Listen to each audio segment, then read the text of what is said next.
The climate of Mars has been an issue of scientific curiosity for centuries, not least because Mars is the only terrestrial planet whose surface can be directly observed in detail from the Earth with help from a telescope. Although Mars is smaller at 11% of Earth's mass and 50% farther from the Sun than the Earth, its climate has important similarities, such as the polar ice caps, seasonal changes and the observable presence of weather patterns. It has attracted sustained study from planetologists and climatologists. Although Mars's climate has similarities to Earth's, including seasons and periodic ice ages, there are also important differences such as the absence of liquid water and much lower thermal inertia. Mars' atmosphere has a scale height of approximately 11 km, 60% greater than that on Earth. The climate is of considerable relevance to the question of whether life is always present on the planet. The climate briefly received more interest in the news due to NASA measurements indicating increased sublimation of the South Polar ice cap, leading to some popular press speculation that Mars was undergoing a parallel bout of global warming, though global average temperature has actually cooled in recent decades. Mars has been studied by Earth-based instruments since as early as the 17th century, but it is only since the exploration of Mars began in the mid-1960s that close-range observation has been possible. Flyby and orbital spacecraft have provided data from above, while direct measurements of atmospheric conditions have been provided by a number of landers and rovers. Advanced Earth orbital instruments today continue to provide some useful big-picture observations of relatively large weather phenomena. The first Martian Flyby mission was Mariner 4, which arrived in 1965. That quick two-day pass was limited and crude in terms of its contribution to the state of knowledge of Martian climate. Later Mariner missions filled in some of the gaps in basic climate information. Data-based climate studies started in earnest with the Viking program in 1975 and continues with such probes as the Mars Reconnaissance Orbiter. This observational work has been complemented by a type of scientific computer simulation called the Mars General Circulation Model. Several different iterations of MGCM have led to an increased understanding of Mars as well as the limits of such models. Models are limited in their ability to represent atmospheric physics that occurs at a smaller scale than their resolution. They also may be based on inaccurate or unrealistic assumptions about how Mars works and certainly suffer from the quality and limited density in time and space of climate data from Mars. Historical climate observations. Giacomo Miraldi determined in 1704 that the southern cap is not centered on the rotational pole of Mars. During the opposition of 1719, Miraldi observed both polar caps and temporal variability in their extent. William Herschel was the first to deduce the low density of the Martian atmosphere in his 1784 paper entitled On the Remarkable Appearances at the Polar Regions on the Planet Mars, the inclination of its axis, the position of its poles, and its spheroidal figure, with a few hints relating to its real diameter and atmosphere.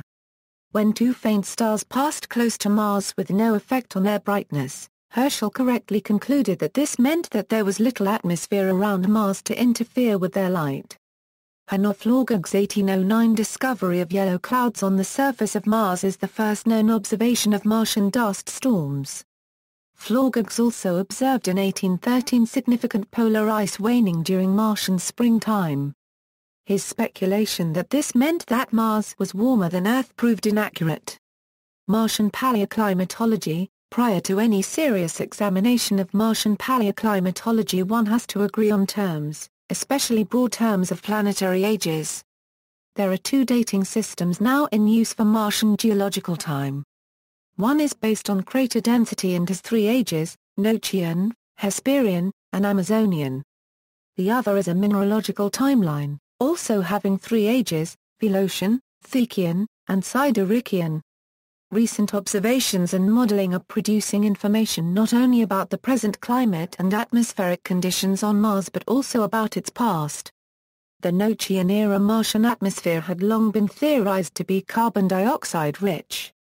Recent spectral observations of deposits of clay minerals on Mars and modeling of clay mineral formation conditions have found that there is little to no carbonate present in clay of that era. Clay formation in a carbon dioxide-rich environment is always accompanied by carbonate formation. though the carbonate may later be dissolved by volcanic acidity. The discovery of water-formed minerals on Mars including hematite and jarosite, by the Opportunity rover and goethite by the Spirit rover, has led to the conclusion that climatic conditions in the distant past allowed for free-flowing water on Mars. The morphology of some crater impacts on Mars indicate that the ground was wet at the time of impact. Geomorphic observations of both landscape erosion rates and Martian valley networks also strongly imply warmer, wetter conditions on Nochian-era Mars. However, chemical analysis of Martian meteorite samples suggests that the ambient near-surface temperature of Mars has most likely been below 0 degrees Celsius for the last 4 billion years. Some scientists maintain that the great mass of the Tharsis volcanoes has had a major influence on the climate of Mars. Erupting volcanoes give off great amounts of gas, mainly water vapor and CO2. Enough gas may have been released by volcanoes to have made the earlier Martian atmosphere thicker than Earth's. The volcanoes could also have emitted enough H2O to cover the whole Martian surface to a depth of 120 am. CO2 is a greenhouse gas that raises the temperature of a planet. It traps heat by absorbing infrared radiation. So Tharsis volcanoes, by giving off CO2, could have made Mars more Earth-like in the past. Mars may have once had a much thicker and warmer atmosphere, and oceans and/or lakes may have been present. It has, however, proven extremely difficult to construct convincing global climate models for Mars which produce temperatures above 0 degrees Celsius at any point in its history, though this may simply reflect problems in accurately calibrating such models. Weather. Mars temperature and circulation vary from year to year. Mars lacks oceans, a source of much interannual variation on Earth. Mars orbiter camera data beginning in March 1999 and covering 2.5 Martian years show that Martian weather tends to be more repeatable and hence more predictable than that of Earth. If an event occurs at a particular time of year in one year, the available data indicate that it is fairly likely to repeat the next year at nearly the same location give or take a week.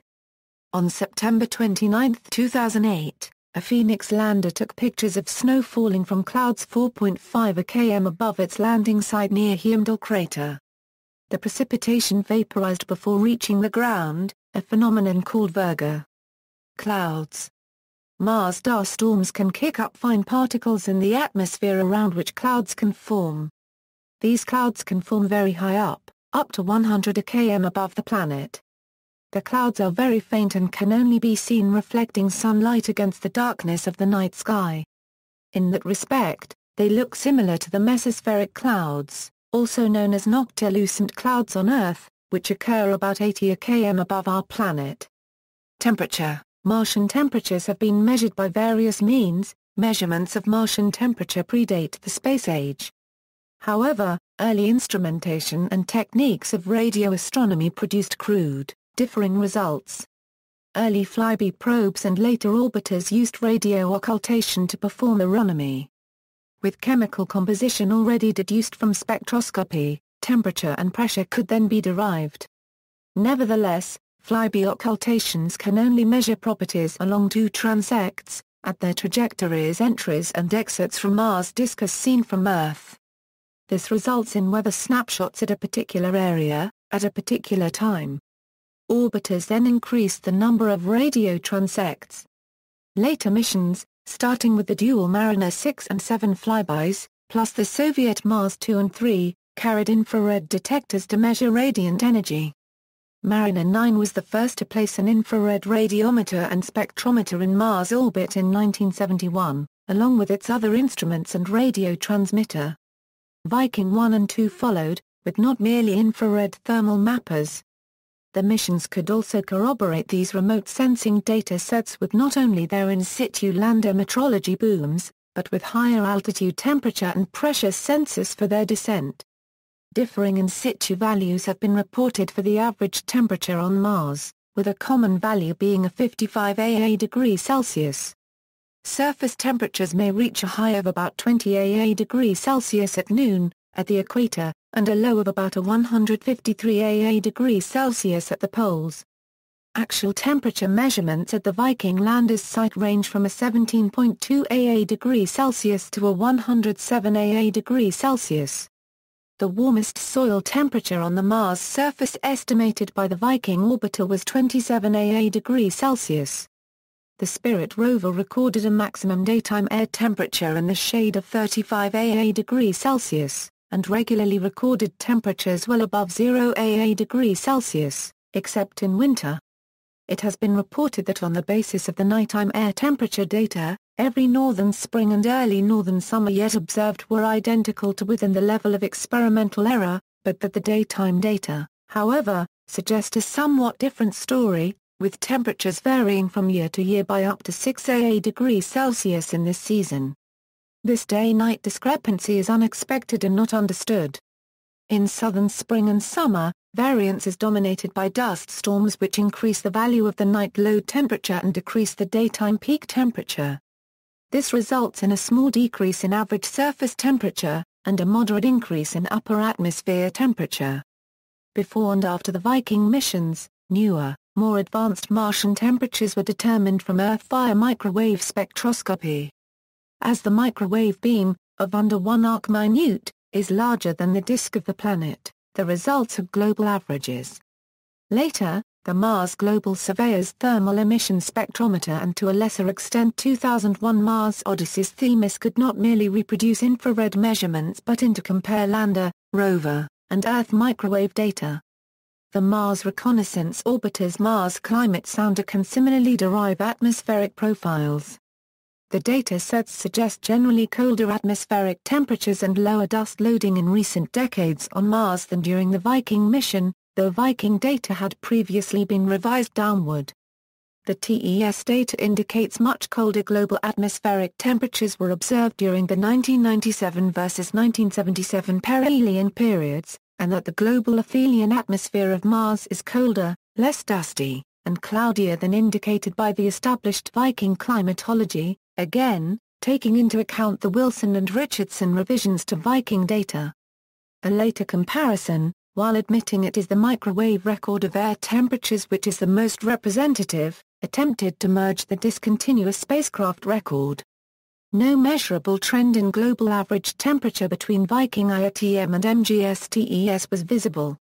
Viking and MGS air temperatures are essentially indistinguishable for this period, suggesting that the Viking and MGS eras are characterized by essentially the same climatic state. It found a strong dichotomy between the northern and southern hemispheres, a very asymmetric paradigm for the Martian annual cycle, a northern spring and summer which is relatively cool, not very dusty, and relatively rich in water vapor and ice clouds. And a southern summer rather similar to that observed by Viking with warmer air temperatures, less water vapor and water ice, and higher levels of atmospheric dust. The Mars Reconnaissance Orbiter MCS instrument was, upon arrival, able to operate jointly with MGS for a brief period. The less capable Mars Odyssey THEMIS and Mars Express BECOME data sets may also be used to span a single, well-calibrated record. While MCS and TES temperatures are generally consistent, investigators report possible cooling below the analytical precision. After accounting for this modeled cooling, MCS My-28 temperatures are an average of 0.9 and 1.7 kelvins cooler than TES My-24 measurements. Atmospheric properties and processes. Low atmospheric pressure. The Martian atmosphere is composed mainly of carbon dioxide and has a mean surface pressure of about 600 pascals, much lower than the Earth's 101,000 pa. One effect of this is that Mars' atmosphere can react much more quickly to a given energy input than that of Earth's atmosphere. As a consequence, Mars is subject to strong thermal tides produced by solar heating rather than a gravitational influence. These tides can be significant, being up to 10% of the total atmospheric pressure. Earth's atmosphere experiences similar diurnal and semi-diurnal tides, but their effect is less noticeable because of Earth's much greater atmospheric mass. Although the temperature on Mars can reach above freezing, liquid water is unstable over much of the planet, as the atmospheric pressure is below water's triple point and water ice sublimes into water vapor. Exceptions to this are the low-lying areas of the planet, most notably in the Hellas Planitia impact basin, the largest such crater on Mars. It is so deep that the atmospheric pressure at the bottom reaches 1155 APA, which is above the triple point, so if the temperature exceeded 0 degrees Celsius liquid water could exist there. Wind. The surface of Mars has a very low thermal inertia, which means it heats quickly when the sun shines on it. Typical daily temperature swings, away from the polar regions, are around 100 K. On Earth, winds often develop in areas where thermal inertia changes suddenly, such as from sea to land. There are no seas on Mars, but there are areas where the thermal inertia of the soil changes, leading to morning and evening winds akin to the sea breezes on Earth. The Antares Project Mars small-scale weather has recently identified some minor weaknesses in current global climate models due to the GCMS more primitive soil modeling. Heat admission to the ground and back is quite important in Mars, so soil schemes have to be quite accurate. Those weaknesses are being corrected and should lead to more accurate future assessments, but make continued reliance on older predictions of modeled Martian climate somewhat problematic. At low latitudes the Hadley circulation dominates, and is essentially the same as the process which on Earth generates the trade winds. At higher latitudes a series of high and low pressure areas, called baroclinic pressure waves, dominate the weather. Mars is drier and colder than Earth, and in consequence dust raised by these winds tends to remain in the atmosphere longer than on Earth as there is no precipitation to wash it out. One such cyclonic storm was recently captured by the Hubble Space Telescope. One of the major differences between Mars and Earth's Hadley circulations is their speed, which is measured on an overturning time scale. The overturning time scale on Mars is about 100 Martian days, while on Earth, it is over a year. Effect of dust storms. When the Mariner 9 probe arrived at Mars in 1971, the world expected to see crisp new pictures of surface detail. Instead they saw a near-planet-wide dust storm with only the giant volcano Olympus Mons showing above the haze. The storm lasted for a month, an occurrence scientists have since learned is quite common on Mars. As observed by the Viking spacecraft from the surface, during a global dust storm the diurnal temperature range narrowed sharply, from 50 degrees to only about 10 degrees, and the wind speeds picked up considerably. Indeed, within only an hour of the storm's arrival they had increased to 17 ams, with gusts up to 26 ams. Nevertheless, no actual transport of material was observed at either site, only a gradual brightening and loss of contrast of the surface material as dust settled onto it. On June 26, 2001, the Hubble Space Telescope spotted a dust storm brewing in Hellas Basin on Mars. A day later the storm exploded, and became a global event. Orbital measurements showed that this dust storm reduced the average temperature of the surface and raised the temperature of the atmosphere of Mars by 30 degrees Celsius. The low density of the Martian atmosphere means that winds of 18 to 22 ams are needed to lift dust from the surface, but since Mars is so dry, the dust can stay in the atmosphere far longer than on Earth, where it is soon washed out by rain. The season following that dust storm had daytime temperatures 4 degrees Celsius below average. This was attributed to the global covering of light-colored dust that settled out of the dust storm, temporarily increasing Mars' albedo. In mid-2007 a planet-wide dust storm posed a serious threat to the solar-powered Spirit and Opportunity Mars exploration rovers by reducing the amount of energy provided by the solar panels and necessitating the shutdown of most science experiments while waiting for the storms to clear. Following the dust storms, the rovers had significantly reduced power due to settling of dust on the arrays. Dust storms are most common during perihelion, when the planet receives 40% more sunlight than during aphelion. During aphelion water ice clouds form in the atmosphere, interacting with the dust particles and affecting the temperature of the planet. It has been suggested that dust storms on Mars could play a role in storm formation similar to that of water clouds on Earth. Observation since the 1950s has shown that the chances of a planet-wide dust storm in a particular Martian year are approximately 1 in 3. Saltation. The process of geological saltation is quite important on Mars as a mechanism for adding particulates to the atmosphere. saltating sand particles have been observed on the Spirit rover. Theory and real-world observations have not agreed with each other, classical theory missing up to half of real-world saltating particles. A new model more closely in accord with real-world observations demonstrates that saltating particles create an electrical field that increases the saltation effect. Mars grains saltate in 100 times higher and longer trajectories and reach 5 to 10 times higher velocities than Earth grains do. Repeating northern annular cloud. A large donut-shaped cloud appears in north polar region of Mars around the same time every Martian year and of about the same size. It forms in the morning, dissipates by the Martian afternoon. The outer diameter of the cloud is roughly 1,600 km, and the inner hole or eye is 320 km across. The cloud is thought to be composed of water ice, so it is white in color, unlike the more common dust storms. It looks like a cyclonic storm, similar to a hurricane, but it does not rotate. The cloud appears during the northern summer and at high latitude. Speculation is that this is due to unique climate conditions near the northern pole. Cyclone-like storms were first detected during the Viking orbital mapping program, but the northern annular cloud is nearly 3 times larger. The cloud has also been detected by various probes and telescopes including the Hubble and Mars Global Surveyor. Other repeating events are dust storms and dust devils. Methane presence. Although methane is a greenhouse gas on Earth, the small amounts that have been claimed to be present on Mars would have little effect on the Martian global climate. Trace amounts of methane, a concentration of several parts per billion, were first reported in the atmosphere of Mars by a team at the NASA Goddard Space Flight Center in 2003. In March 2004, the Mars Express orbiter and ground-based observations from Canada-France to Hawaii telescope also suggested the presence of methane in the atmosphere with a mole fraction of about 10 mmol. However, the complexity of these observations has sparked discussion as to the reliability of the results.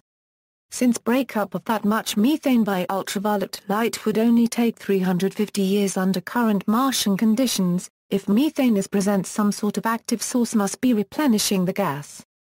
Clathrate hydrates, or water rock reactions could be possible geological sources of methane, but there is presently no consensus on the source or existence of Martian methane.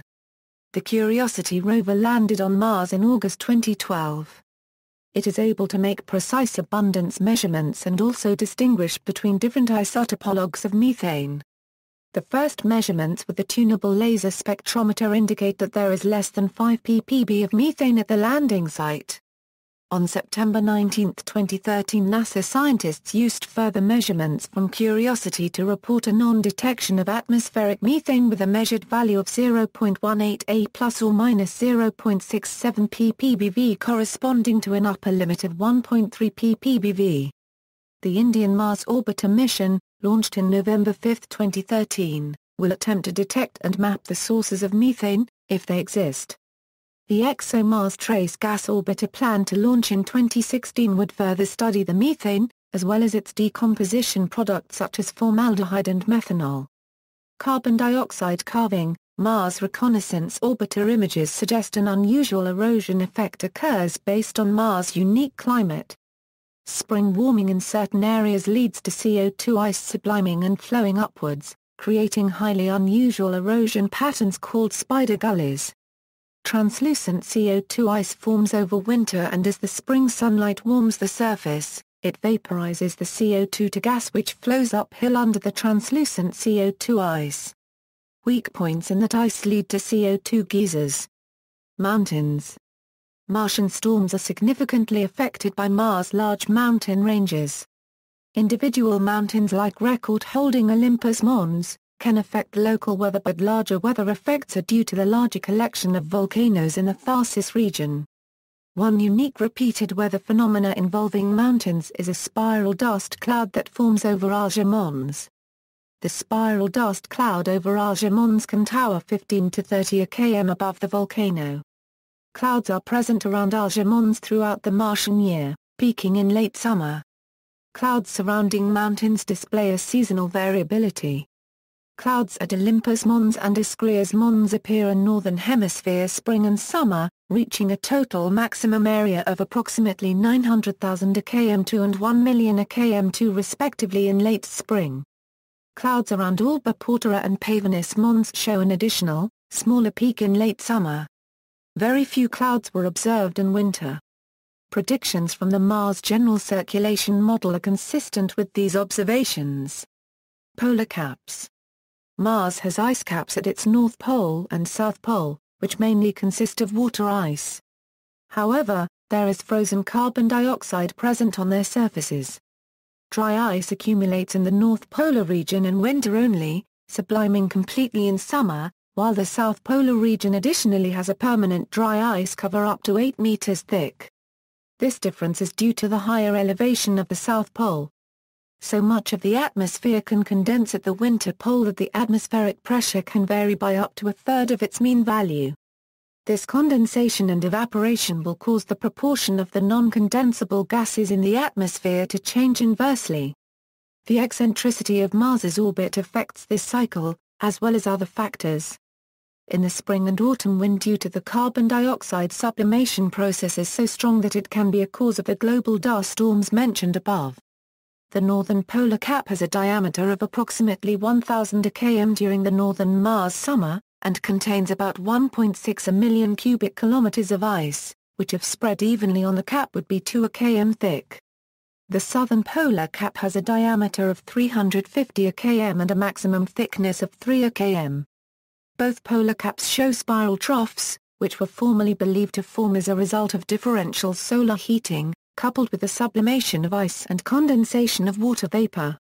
Recent analysis of ice-penetrating radar data from Sharat has demonstrated that the spiral troughs are formed from a unique situation in which high-density katabatic winds descend from the polar high to transport ice and create large wavelength bead forms. The spiral shape comes from Coriolis effect forcing of the winds, much like winds on Earth spiral to form a hurricane. The troughs did not form with either ice cap. Instead they began to form between 2.4 million and 500,000 years ago, after 3/4 of the ice cap was in place. This suggests that a climatic shift allowed for their onset. Both polar caps shrink and regrow following the temperature fluctuation of the Martian seasons. There are also longer-term trends that are not fully understood. During the southern hemisphere spring, solar heating of dry ice deposits at the South Pole leads in places to accumulation of pressurized CO2 gas below the surface of the semi-transparent ice, warmed by absorption of radiation by the darker substrate. After attaining the necessary pressure, the gas bursts through the ice in geyser-like plumes. While the eruptions have not been directly observed, they leave evidence in the form of dark dune spots, and lighter fans atop the ice, representing sand and dust carried aloft by the eruptions, and a spider-like pattern of grooves created below the ice by the outrushing gas. Eruptions of nitrogen gas observed by Voyager 2 on Triton are thought to occur by a similar mechanism. Solar wind. Mars lost most of its magnetic field about 4 billion years ago. As a result, solar wind and cosmic radiation interacts directly with the Martian ionosphere. This keeps the atmosphere thinner than it would otherwise be by solar wind action constantly stripping away atoms from the outer atmospheric layer. Most of the historical atmospheric loss on Mars can be traced back to this solar wind effect. Current theory posits a weakening solar wind and thus today's atmosphere stripping effects are much less than those in the past when the solar wind was stronger. Seasons. Mars has an axial tilt of 25.2 degree. This means that there are seasons on Mars, just as on Earth.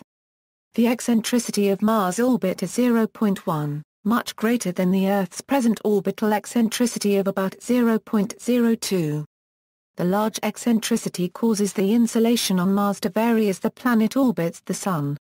As on Earth, Mars' obliquity dominates the seasons but, because of the large eccentricity, winters in the southern hemisphere are long and cold while those in the north are short and warm.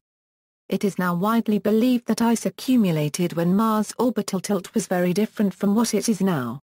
A few million years ago, the tilt of the axis of Mars was 45 degrees instead of its present 25 degrees. Its tilt, also called obliquity, varies greatly because its two tiny moons cannot stabilize it like our moon.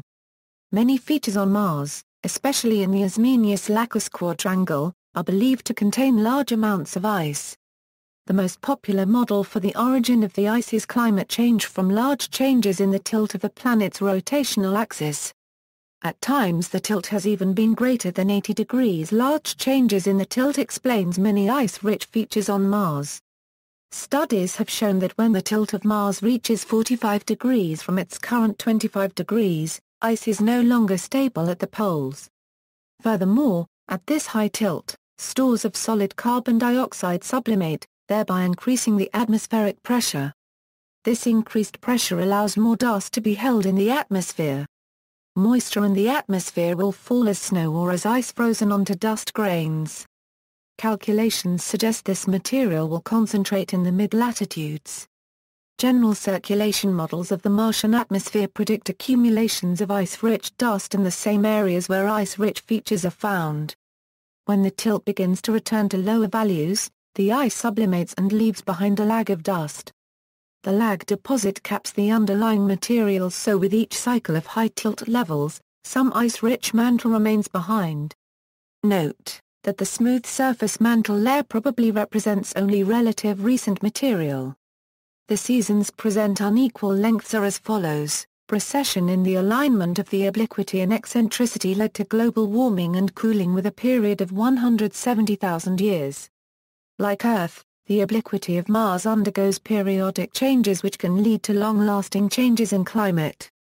Once again, the effect is more pronounced on Mars because it lacks the stabilizing influence of a large moon.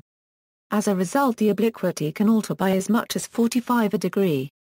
Jacques Lescar, of France's National Centre for Scientific Research, argues that the effects of these periodic climate changes can be seen in the layered nature of the icecap at the Martian North Pole. Current research suggests that Mars is in a warm interglacial period which has lasted more than 100,000 years. Because the Mars Global Surveyor was able to observe Mars for 4 Martian years, it was found that Martian weather was similar from year to year. Any differences were directly related to changes in the solar energy that reached Mars. Scientists were even able to accurately predict dust storms that would occur during the landing of Beagle 2. Regional dust storms were discovered to be closely related to where dust was available. Evidence for recent climatic change. There have been regional changes around the South Pole over the past few Martian years. In 1999, the Mars Global Surveyor photographed pits in the layer of frozen carbon dioxide at the Martian South Pole. Because of their striking shape and orientation, these pits have become known as Swiss cheese features. In 2001, the craft photographed the same pits again and found that they had grown larger, retreating about 3 meters in 1 Martian year. These features are caused by the sublimation of the dry ice layer, thereby exposing the inert water ice layer. More recent observations indicate that the ice at Mars' South Pole is continuing to sublime. The pits in the ice continue to grow by about 3 meters per Martian year. Malin states that conditions on Mars are not currently conducive to the formation of new ice. A NASA press release has suggested that this indicates a climate change in progress on Mars. In a summary of observations with the Mars Orbiter camera, researchers speculated that some dry ice may have been deposited between the Mariner 9 and the Mars Global Surveyor mission. Based on the current rate of loss, the deposits of today may be gone in 100 years. Elsewhere on the planet, low-latitude areas have more water ice than they should have given current climatic conditions. Mars Odyssey is giving us indications of recent global climate change in Mars, said Jeffrey Plort, project scientist for the mission at NASA's Jet Propulsion Laboratory, in non-peer-reviewed published work in 2003. Attribution theories, polar changes. Colapret al. conducted simulations with the Mars General Circulation Model which show that the local climate around the Martian South Pole may currently be in an unstable period. The simulated instability is rooted in the geography of the region, leading the authors to speculate that the sublimation of the polar ice is a local phenomenon rather than a global one. The researchers showed that even with a constant solar luminosity, the poles were capable of jumping between states of depositing or losing ice. The trigger for a change of states could be either increased dust loading in the atmosphere or an albedo change due to deposition of water ice on the polar cap. This theory is somewhat problematic due to the lack of ice depositation after the 2001 global dust storm. Another issue is that the accuracy of the Mars general circulation model decreases as the scale of the phenomenon becomes more local. It has been argued that observed regional changes in South Polar ice cover are almost certainly due to a regional climate transition, not a global phenomenon, and are demonstrably unrelated to external forcing. Writing in a Nature news story, Chief News and Features editor Oliver Morton said the warming of other solar bodies has been seized upon by climate skeptics. On Mars, the warming seems to be down to dust blowing around and uncovering big patches of black basaltic rock that heat up in the day. Solar irradiance. K.A. Abdussamatov has proposed that parallel global warmings observed simultaneously on Mars and on Earth can only be a consequence of the same factor, a long-time change in solar irradiance. While some individuals who reject the science of global warming take this as proof that humans are not causing climate change, Abdussamatov's hypothesis has not been accepted by the scientific community. His assertions have not been published in the peer-reviewed literature, and have been dismissed by other scientists, who have stated that the idea just isn't supported by the theory or by the observations, and that it doesn't make physical sense. Other scientists have proposed that the observed variations are caused by irregularities in the orbit of Mars or a possible combination of solar and orbital effects. Climate zones. Terrestrial climate zones first have been defined by Vladimir Carr paragraph ppem based on the distribution of vegetation groups. Climate classification is furthermore based on temperature, rainfall, and subdivided based upon differences in the seasonal distribution of temperature and precipitation. And a separate group exists for extrazonal climates like in high altitudes. Mars has neither vegetation nor rainfall, so any climate classification could be only based upon temperature. A further refinement of the system may be based on dust distribution, water vapor content, occurrence of snow. Solar climate zones can also be easily defined for Mars. Current missions. The 2001 Mars Odyssey is currently orbiting Mars and taking global atmospheric temperature measurements with the TES instrument. The Mars Reconnaissance Orbiter is currently taking daily weather and climate-related observations from orbit. One of its instruments, the Mars Climate Sounder, is specialized for climate observation work. The MSL was launched in November 2011 and landed on Mars on August 6, 2012. Future missions. Mars Orbiter Mission, en route, launched on November 5, 2013, MAVEN, en route, launched on November 18, 2013, ExoMars Trace Gas Orbiter to launch in 2016, see also, Atmosphere of Mars, Exploration of Mars, Geology of Mars, Mars Analog Habitat, Mars Climate Orbiter, METNET, a proposed meteorological network on Mars, Planum Austral, the Southern Polar Plain, Planumbrium, the Northern Polar Plain, Water on Mars, References. Further reading, Jakowski, Bruce M. Phillips, Roger J. Mars Volatile and Climate History. Nature 412, 237 Euro 244 doi, 10.1038/35,084,184. A review article, external links, NASA Martian climate page, Mars Today, current conditions on Mars. Nature study explains mystery of Mars ice caps. Mars could be undergoing major global warming. Mars Global Surveyor MOC 2-1151 release, Global Warming on Mars.